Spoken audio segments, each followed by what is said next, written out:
Assalamualaikum warahmatullahi wabarakatuh. Selamat datang kembali di akun YouTube channel Ula. Hari ini aku mau sharing tentang kajian yang aku ikutin beberapa waktu terakhir. Jadi kajiannya itu di Masjid Karya, namanya itu kajian sebelum pulang. Aku juga udah pernah share ini di IG aku.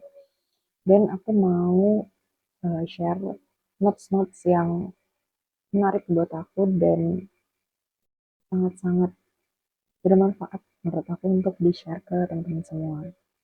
Kajian ini tuh temanya tuh tentang takdir. Jadi saling berkesinambungan gitu dari satu episode ke episode lainnya tentang takdir. Episode kali ini adalah sharing notes.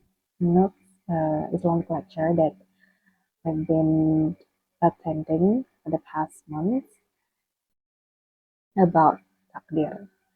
Yang menurut aku ini tuh pas banget temanya sama kondisi aku hari ini. Maksudnya uh, ilmu agama tuh menurut aku kayak perlu dikalibrasi gitu loh. Perlu di apa ya, di merojaah atau di relearn lagi setiap berapa saat. Tujuannya itu adalah kayak itu tuh mengkalibrasi hati kita lagi gitu loh, kayak oh jadi ketika kita udah jalan terus diingetin lagi terus jadi kayak lebih presisi lagi. Jadi ketika kita udah agak-agak nggak presisi gitu ya perjalanannya, terus ketika kita belajar itu jadi lebih presisi. Menurut aku eh, kajian ini tuh kayak membuat aku lebih presisi lagi ketika menjalani kehidupan. Nah, yang pertama, aku pernah share ini sih di IG, cuman aku akan ulang lagi gitu ya.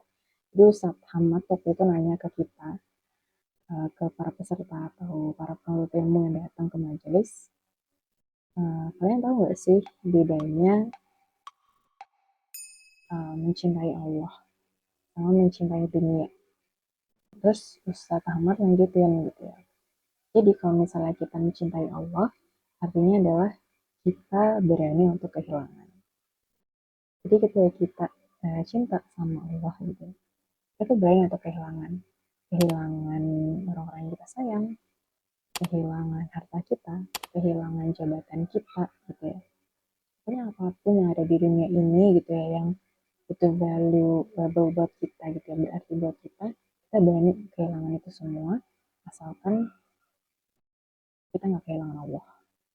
Artinya ketika kita eh, mencintai Allah gitu ya, kita berani untuk kehilangan segala apapun yang kita punya gitu di dunia ini, artinya adalah kita juga mencintai setiap ketetapannya gitu, mencintai setiap takdir gitu yang ditetapkan di hidup kita. Gitu. Jadi mencintai Allah artinya kita berani kehilangan. It means juga kita berani gitu ya, berani ridho gitu ya, kita siap untuk ridho atas setiap ketetapan-ketetapannya. Ini menarik gitu ya. Waktu di sesinya Ustazah Vika, seorang psikolog gitu yang judulnya Nikmati Sementara yang Ada, dia tuh bilang gini, sebenarnya takdir itu, ketetapan Allah itu gak ada yang buruk. Itu udah bener kayak menampar aku sebenarnya. Iya, jadi takdir itu gak ada yang buruk. Di mata Allah itu, ketika Allah menetapkan sesuatu untuk hambanya, itu gak ada yang buruk. Karena kita tahu gitu ya, kita juga tahu bahwa Allah tuh gak pernah zolim gitu ya, sama hambanya. Allah tuh gak pernah zolim sekecil apapun gitu ya, hambanya. Jadi apapun yang udah Allah tetapkan, itu tuh yang terbaik. Terus kenapa sih kok bisa ada klasifikasi takdir baik dan takdir buruk? Itu sebenarnya adalah persepsi kita aja. Persepsi kita yang melihat ketetapan Allah yang sebenarnya itu terbaik buat kita, tapi kita melihat itu tuh buruk buat kita. Ini sama kayak yang di ayat Al-Quran. Jadi itulah kenapa di ayat Al-Quran yang buruk buat kamu belum berarti itu yang terbaik buat kamu. Dan menurut kamu itu terbaik buat kamu belum tentu juga itu yang terbaik buat kamu. Inilah akhirnya aku sadar gitu, bahwa oh ya jadi Allah itu kan gak pernah ya zalim sama hambanya. Dan Allah selama ini aku uh, banyak mengeluh gitu ya. Ini takdir buruk buat aku, padahal Allah tuh gak pernah salah untuk menetapkan sesuatu ke hambanya. Terus aku suka banget sama uh, yang Allah sampaikan di surah Al-Hadid tentang takdir gitu ya. yang bunyinya tuh ma'asabil musibatin fil ardi wala fi anfusikum illa fi kitabin min qabli an nabraha inna dzalika 'ala Allahi yasir. Fakai la ta'saw 'ala ma fatakum wa la tafrahu bima atakum wallahu la yuhibbu kulla mukhtalin fakhur. Yang artinya tidak ada bencana apapun yang menimpa di bumi dan tidak juga menimpa dirimu kecuali telah tertulis dalam kitab Lauh Mahfuz sebelum kami mewujudkannya. Sesungguhnya hal itu mudah bagi Allah agar kamu tidak bersedih terhadap apa yang luput dari kamu dan tidak pula terlalu gembira terhadap apa yang diberikannya kepadamu. Allah tidak menyukai setiap orang yang sombong lagi membanggakan diri. Jadi Allah tuh ibaratnya tuh kayak Allah lagi ngomong sama kita. Ketetapan kamu tuh udah aku tulis, yang terjadi hari ini itu tuh udah memang ketetapan kamu. Janganlah kamu terlalu sedih gitu sama apa yang terjadi. Ya, ketika itu menyenangkan untuk kamu, bergembiralah, tapi jangan bergembira banget gitu ya. Jangan sampai kamu terlalu bergembira dan kamu jadi sombong karenanya.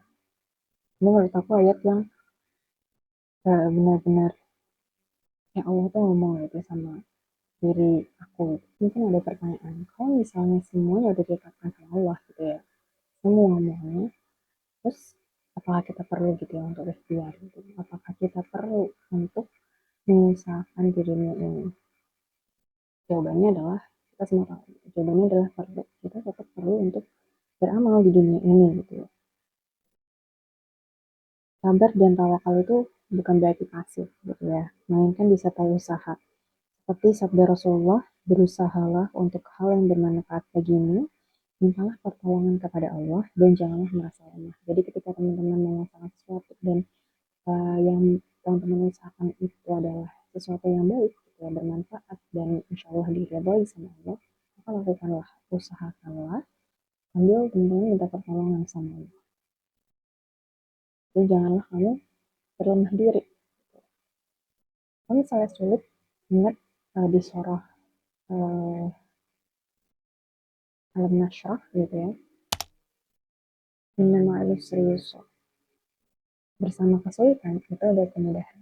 Dan itu kemarin aku baru baca gitu ya di Quran Review. Bersama satu kesulitan itu ada kemudahan-kemudahan. Jadi bukan setelah ada kesulitan atau kemudahan, tapi bersama kesulitan itu ada kemudahan-kemudahan. Jadi satu kesulitan, kemudahan itu banyak. Pemenang bukanlah orang yang tidak pernah gagal, tetapi orang yang belajar dari kegagalan dan belajar. Teman-teman lihat orang-orang yang sukses gitu, orang-orang yang menurut teman-teman berhasil.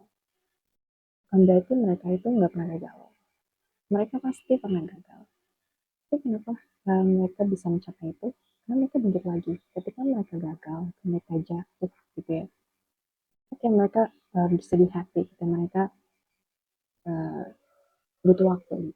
Tapi setelah itu mereka bangkit lagi. Dan itu yang disebut namanya resilience gitu.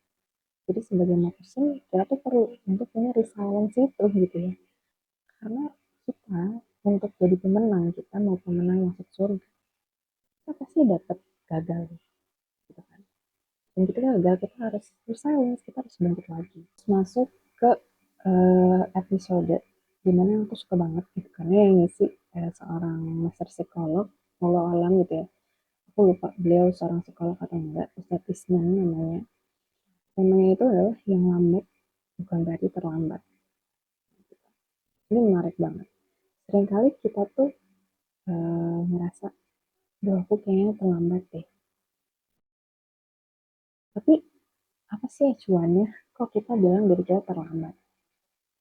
Kalau misalnya acuannya adalah orang lain, itu berarti kita sebenarnya belum tentu juga terlambat. Tapi kalau misalnya acuan kita adalah goals kita, tujuan kita gitu ya. Terus kita lihat, kayaknya aku sedikit bisa lambat ya, harusnya aku udah di posko ini nih. Harusnya aku udah mewujudkan milestone ini nih, atau misi ini nih gitu ya. Nah, mungkin kita memang terlambat. Tapi kalau misalnya acuannya adalah orang lain gitu, kita ketika contohnya gini, aku ngeliat teman aku udah nikah, aku belum nikah. Terus bukannya aku terlambat, kehidupan aku tuh berjalan lambat dan terlambat. atau bahkan dia punya anak, atau mungkin ada yang udah publikasi berapa artikel ilmiah, atau mungkin ada yang udah punya rumah, mungkin ada yang punya mobil, banyak kendaraan dan lain sebagainya, tabungannya sekian ratus juta mungkin. Terus aku bilang, ya aku terlambat. Kalau misalnya kita ngelihat orang lain, bisa jadi kita akan terus jadi orang yang terlambat. Gitu. Gitu makanya kenapa lambat atau tidaknya kita itu jangan dibandingkan sama orang lain. Jalanilah pace kehidupan kita sesuai pace kita, sesuai goals kita. Karena goals orang lain itu beda gitu. Apapun pace-nya, itu tuh nggak masalah. Mau kita lebih lambat atau mau kita cepat memang tok, tok, tok, tok, tok, itu juga nggak masalah gitu. Ketika kita tahu tujuan itu apa, niatnya itu apa. Jadi yang terpenting itu adalah kita tahu tujuannya apa, niatnya apa, terus kita harus menyesuaikan si tujuan sama niat itu. Bukan targetnya itu orang lain. Jadi salah kalau misalnya kita tuh melihat orang lain, dia udah punya mobil satu, udah terlambat, aku belum punya mobil. Nah itu nggak bisa dikatakan terlambat. Karena pada akhirnya ketika kita sering membandingkan diri kita sama orang lain, itu akhirnya akan membuat iman kita aja. Terus kualitas diri kita itu jadi menurun. Kenapa? Karena kita nggak fokus sama hari ini. Kita menyesali yang sudah terjadi gitu ya. Ketika kita melihat teman kita yang punya mobil, duh harusnya aku nabung gitu ya. Dulu supaya aku hari ini bisa punya mobil kayak dia. Kita menyesali itu hari-hari ke belakang. Terus kita takut karena masa depan gue bisa nggak ya aku nanti punya mobil kayak dia. Sampai kita lupa untuk beramal hari ini semaksimal mungkin. Makanya kenapa gitu ya, yang lambat bukan dari terlambat dan sebaiknya kita nggak membandingkan pas kita tuh sama orang lain. Kita harus tahu tujuan, goals kita, niatnya tuh apa. Terus yang terakhir tentang melepaskan. Ini berkaitan juga sama takdir. Karena takdir itu kan ada dua tipe ya.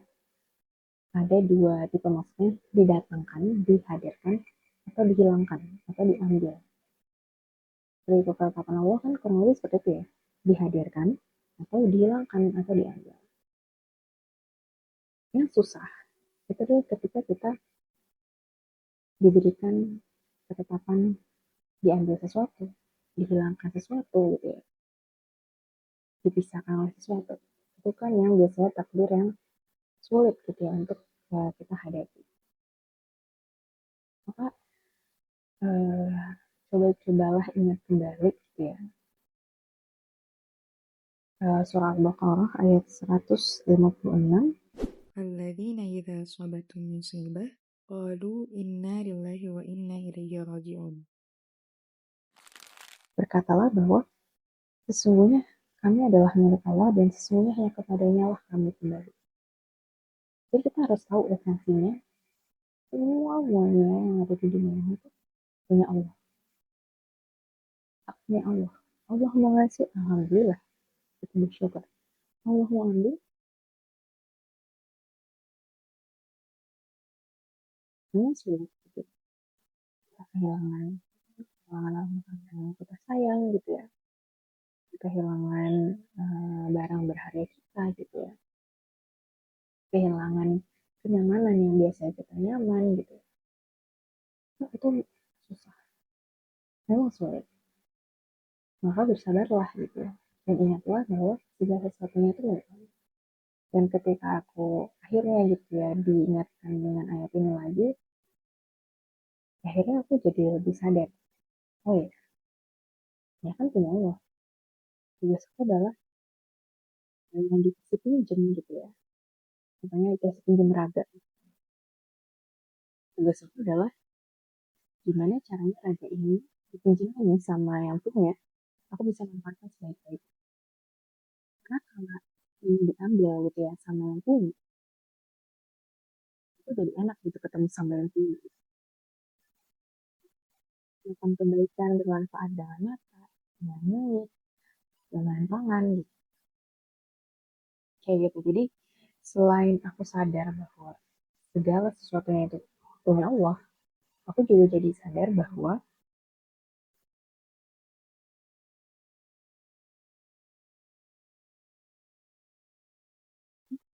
jangan pernah jadi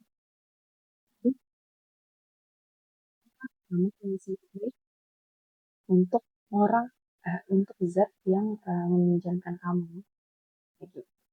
Kesimpulannya adalah apapun ketetapan Allah, ridholah atas apapun yang terjadi, karena percayalah itu yang terbaik buat diri kamu.